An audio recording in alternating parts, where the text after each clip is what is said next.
Welcome back to Cavs Corner. I'm Mitchell, and I'm joined by Brig on this audio exclusive version of Cavs Corner, where we're going to answer the biggest burning questions so far of the 2024-2025 Cleveland Cavaliers season.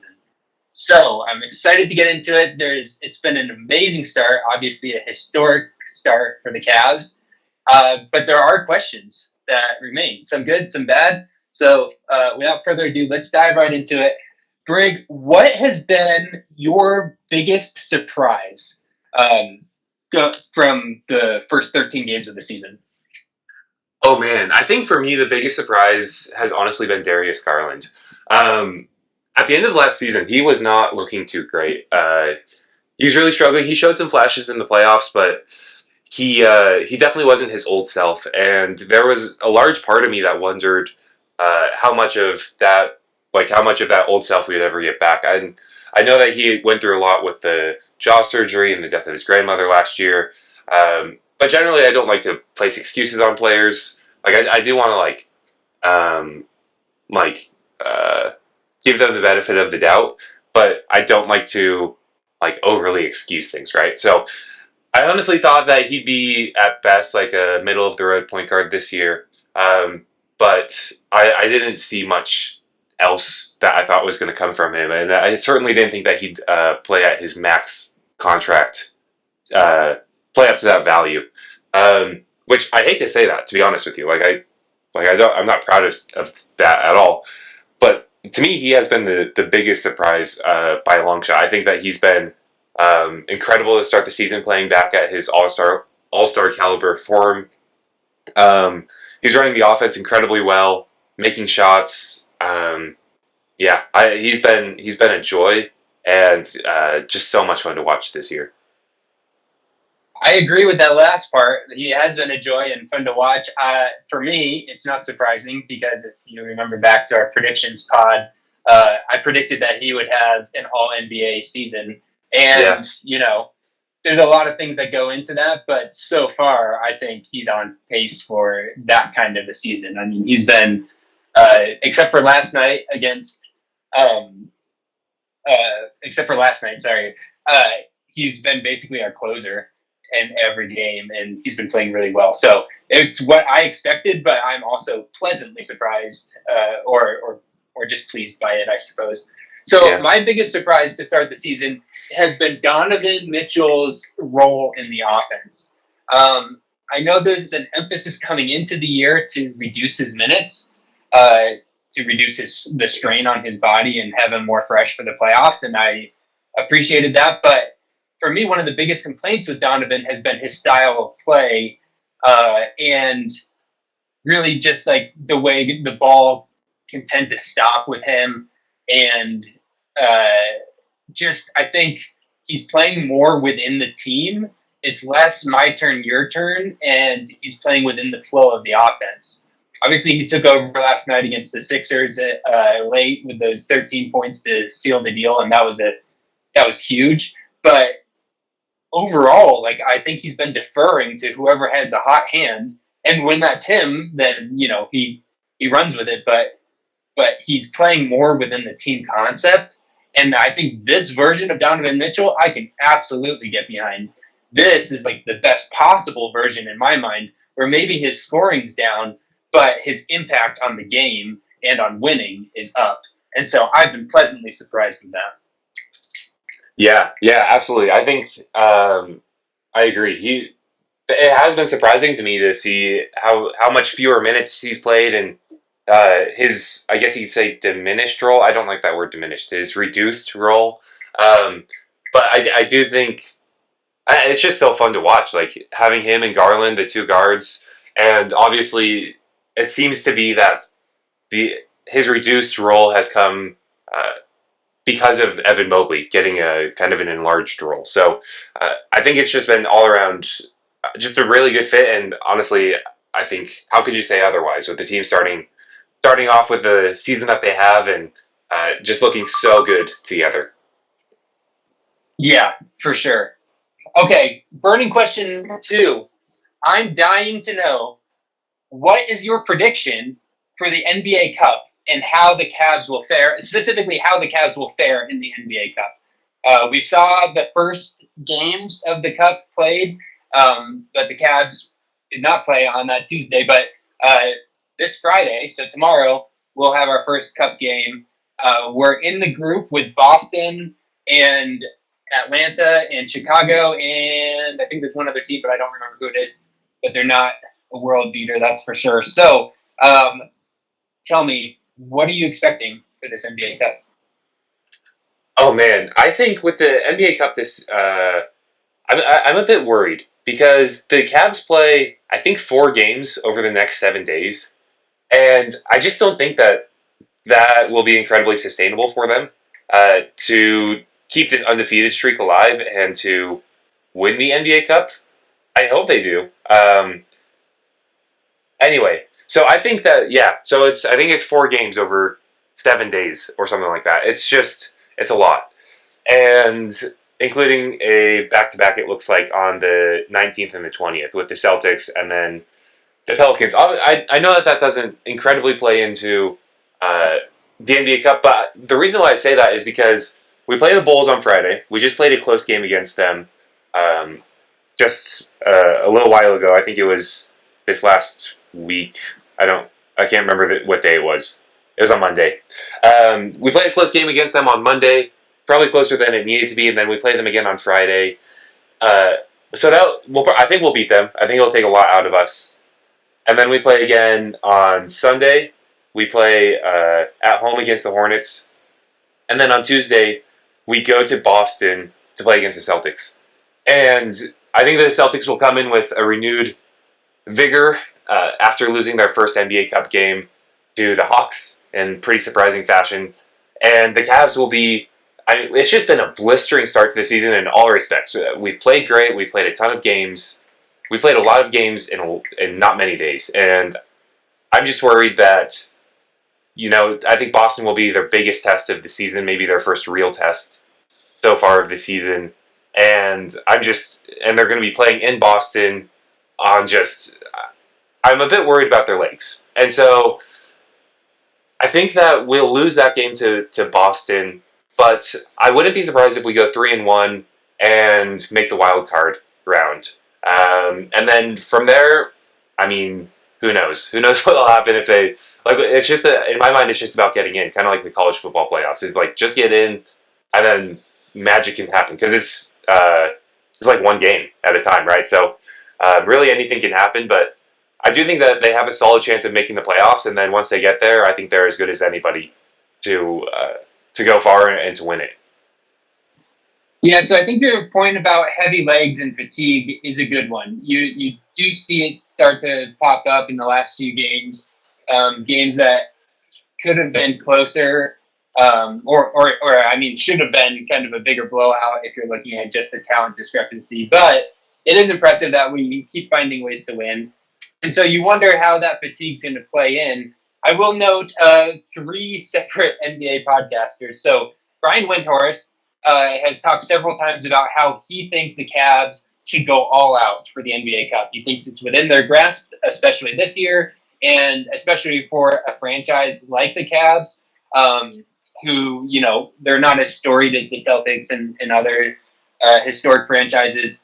Having an NBA Cup championship would mean a lot for us. And so it's something to play toward. And, given our hot streak, it's something that sits within our reach. And so I agree with him on that. I do think we should go all out for it.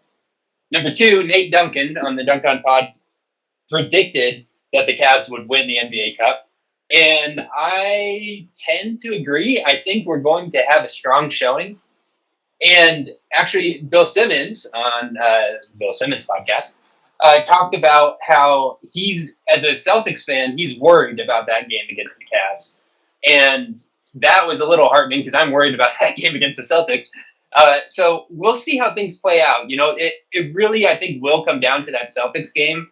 If we can beat them, then we're in the driver's seat for winning our group and making it. And I agree, let's just get there. Let's make it to the finals, the semifinals, whatever it's called. Let's make it to Vegas, essentially. And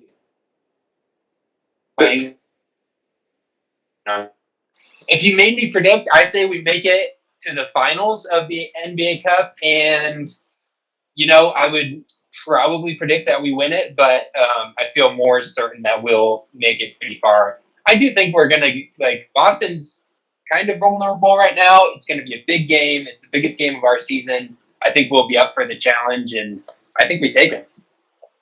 Yeah, I hope So so. And to know what the NBA Cup, the first round is in the quarterfinals, and that's it's a home game for the hosting team. So you have to win 3 games in the playoffs to win it. So quarterfinals, then you go to Vegas for the semifinals and the finals. okay, sweet, thanks. I think we're all still wrapping our minds around exactly what this is, but it does add a level of intrigue to the games at this point of the year. So that's exciting. And you do see the teams playing harder because of it. Yeah. All right, Bert. Oh, go ahead. Sorry. Oh yeah, I was just gonna say yeah, harder and just bigger blowouts, just running up the score like you see in an AAU game or something. Yeah, exactly. Alrighty. So moving on to burning question number 3. It has been bandied about on multiple different broadcasts and talk shows. The comparison between this Cavs team and the 2016 Warriors team, where Steve Kerr came in and took a talented group that was, maybe underperforming based on their talent, and just took them on a rocket ship to one of the best teams, basically in NBA history, but especially that year where they got off to an incredibly hot start. They hold the record for the longest undefeated streak at the beginning of the year. It was Steve Kerr's came in and began coaching that team up, and it was a collection of talent that really just blended well together. And they played, as much as it pains myself and other Cavs fans to think about that, those Warriors teams, our hated rivals, they played a really deep rotation, and they played winning style of basketball, team basketball. So I want to know, what is your opinion of that comparison? Where do you think it holds up? Where do you think it breaks down? And do you agree with it? Yeah. One more quick note. I hate to do this again to you, but that was Steve Kerr's second year. He came in 2015, or I guess the 14-15 season. So that was his second year with the Warriors. So it's a little bit different, but yeah. No, I see a lot of those similarities too. Part of me hopes that we're not like them, because they did lose to the Cavs in the finals, and I don't want to lose. I want to. It's been talked about on other podcasts. I think it was on on Brian Windhorst's podcast, the Hoop Collective. I think it was. I think it was talked about there how it kind of just burnt out their legs. Like, right, they gunned for the 73-9 season because they knew it was in their reach, and I think they almost wore themselves out by going for it. So I hope we don't go do that. I hope that we are wise about this, and maybe even take some off games if we need to. But I think that we have the talent. I think we're as good as anybody, and we've had the talent for a few years. It's just been kind of mismanaged in the sense of on the offensive end, it hasn't flowed, and we haven't maximized the team's potential, especially with Evan Mobley, and Sam Merrill played a much reduced role. And this year we're seeing him playing much more minutes, and he has a great plus minus. And anyway, I think that we do have the capability to make it to the finals and perhaps win it all. We have the experience in Donovan Mitchell, who has a lot of playoff experience and is a great team leader. We have Tristan Thompson on the bench as well. I mean, we have the makings of what a championship caliber team would be, with a solid role players, all-star caliber players leading the charge, and just good team basketball with the best offense in the league. So I see a lot of comparison there, where our offense is just on fire. We have the best offense in the league, and our defense is also, I think it's top 10, our defense. So we still have a very respected defense, but we're kind of just outgunning teams. And I think that is something that we will be able to keep going in the playoffs. I know that defense wins championships, but with the way the Cavs have looked the past few years, defense has not gotten them too far. Yeah, for me, the comparison with those Warriors teams is encouraging, I think like it's folly to think that we're going to follow in their footsteps. But I will say the thing about it that gives me the most excitement is thinking about. I have to put this delicately, but players like Draymond Green and Klay Thompson are in a way like a role player archetype, but they specifically and within that system became like the best possible versions of that role and really maximized that role. Clay in the 3 and D archetype, but like to an all-star, all NBA level, and Draymond, he really kind of changed the game with his ability to share the basketball and play defense and step out and play small ball. But really, he was the defensive anchor of that team, and so they were led by their superstar Steph, but they had players who might otherwise be filled with role players that were really maximizing that role. I don't know if that makes sense, but that part of it really excites me for the Cavs because I think you can look at players like Evan Mobley and Darius Garland and Jared Allen who, have the talent, but really, if they can just do their job at the highest possible level within the context of the rest of the team, it's going to lead to a lot of wins and really strong team basketball. I hated those Warriors teams as a Cavs fan, but objectively speaking, like looking at it, they play a really fun brand of ball to watch. And the type of basketball that I enjoy is ones where they share the ball, they run up and down, they play good defense, and it looks like that's what we have the possibility to do. So I don't know if any of that makes sense. In my mind, it does. I don't think I explained it very well, but just the implications for the specific players on our team, I think is really exciting. Yeah, I agree with you. I can see that where I think that in different systems, I think that Klay Thompson and Draymond Green would be good players. I don't know that they'd be great players, and they may make an all-star team here and there, but they wouldn't be the consistent forces that we see.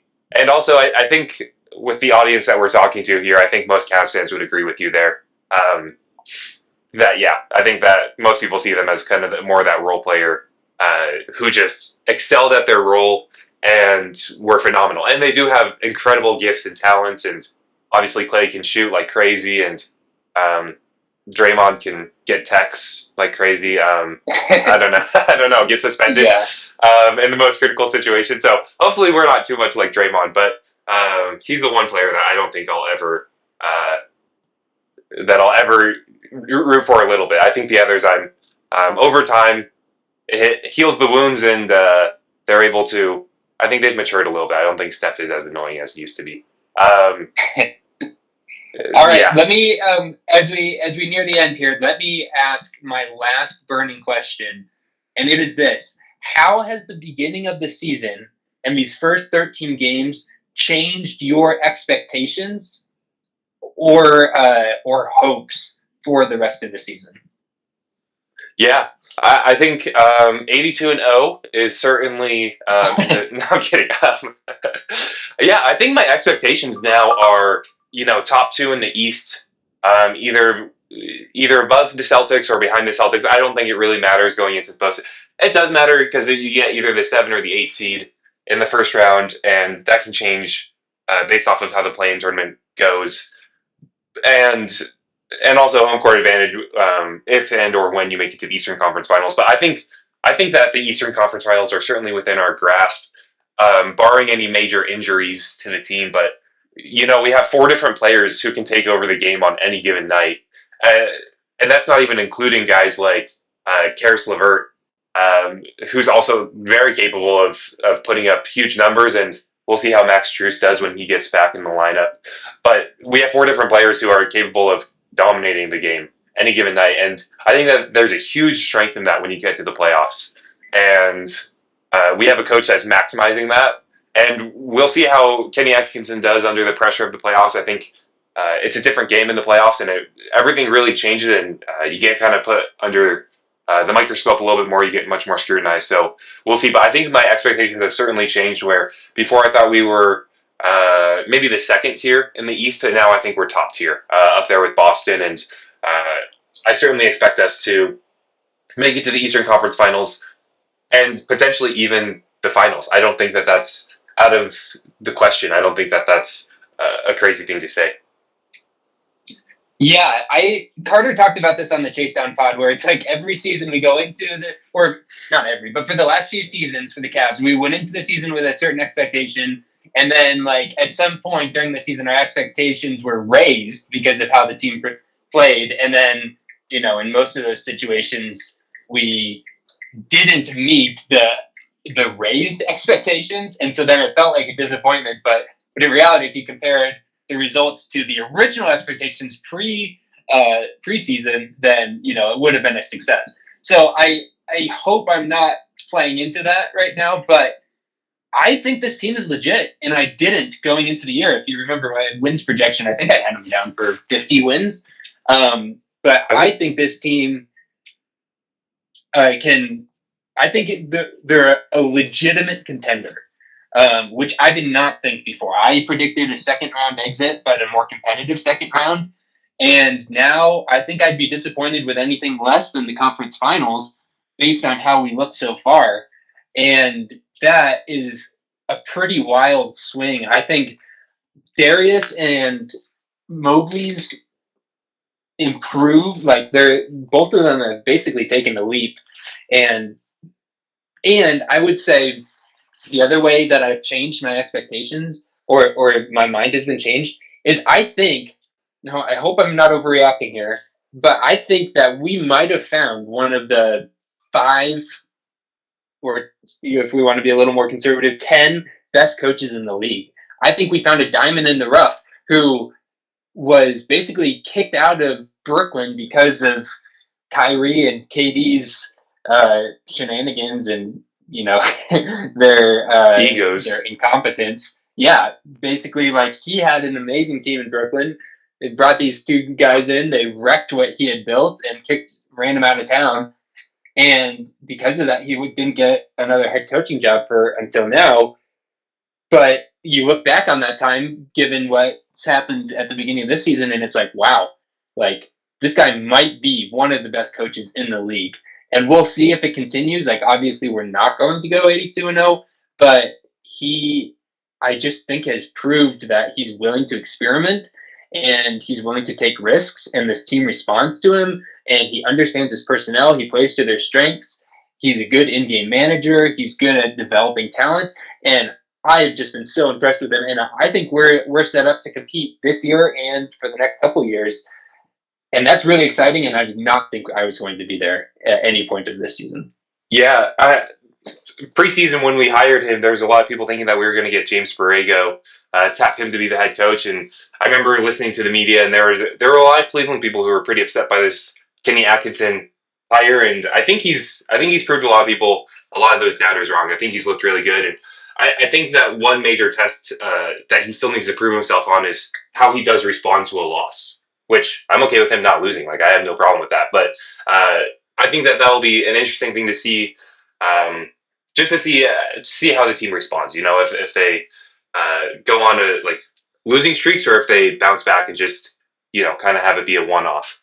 But yeah, I think that if you go back and you listen to NBA talk, maybe the summer of 2021 after we got Donovan Mitchell, I think that everything that people were expecting for that season is now correct this season.